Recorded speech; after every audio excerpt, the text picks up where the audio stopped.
Have you ever experienced your wand refusing to behave the way you want it to? Don't worry, it happens to all of us during the learning journey. So keep watching and you might just find the solution in this video.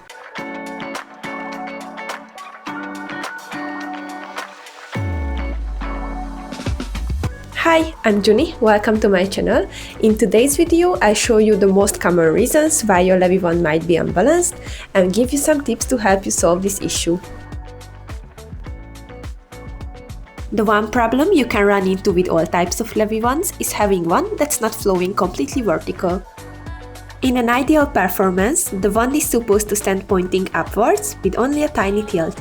It can't be 100% straight since it's hanging on the string, but it's really close. However, the more extreme the tilt is, the less control you will have over the wand. The flow becomes sloppy, and eventually the wand is going to hit the string or your hand.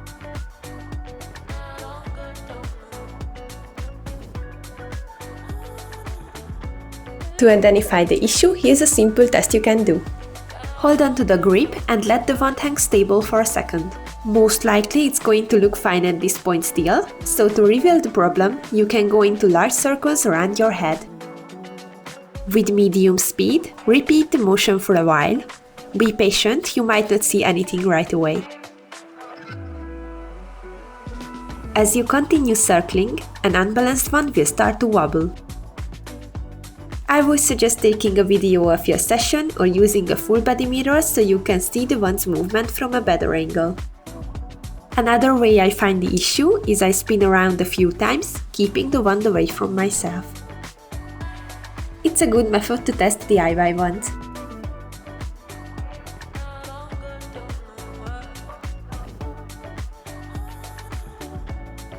Before we try to fix anything, I want to let you know that sometimes the wand is perfectly fine, especially when you bought it from an online flow prep shop.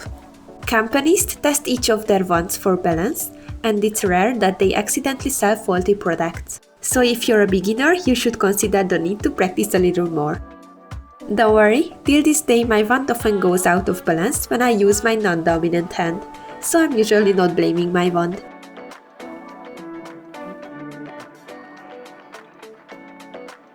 Let's talk about manufactured wands, the ones that you can buy from web shops. As I mentioned before, there's less of a chance that these wands are unbalanced, but nothing's impossible. Surprisingly, most of the time the problem is caused by the end caps, as they give an extra weight to the wand.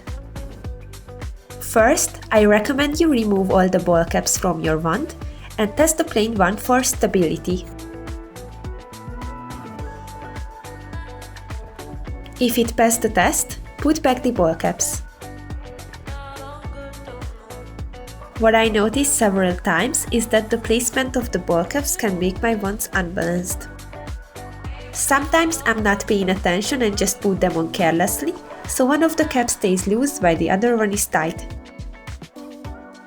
This might seem like a tiny mistake, but can cause problems as the weight will not be evenly distributed. So make sure to always put the caps on properly. If your wand arrives with these simple end caps and additional weights, make sure to always put the same amount of metal washers in each end of the wand. In one of my videos I already mentioned that these extra weights are not for correcting an unstable wand. You can use them to add weight to your wand evenly if you prefer it heavier overall. The worst case scenario is the wand you bought fails the test without the end caps too. First, check if the string is blocked by the tape. It's supposed to slide freely through the holes. You can't change the placement of holes of a manufactured wand, but in such severe issue as this, you can try to balance it out with additional weights. When you do this, always add metal washers to the bottom end of the wand only. It might take just one metal washer to balance out your wand. Experiment with this.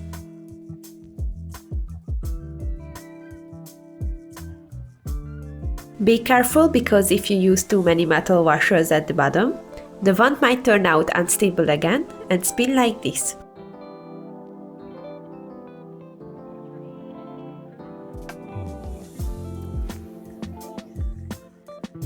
Believe it or not, this is an easier fix because you're the one who makes these wands.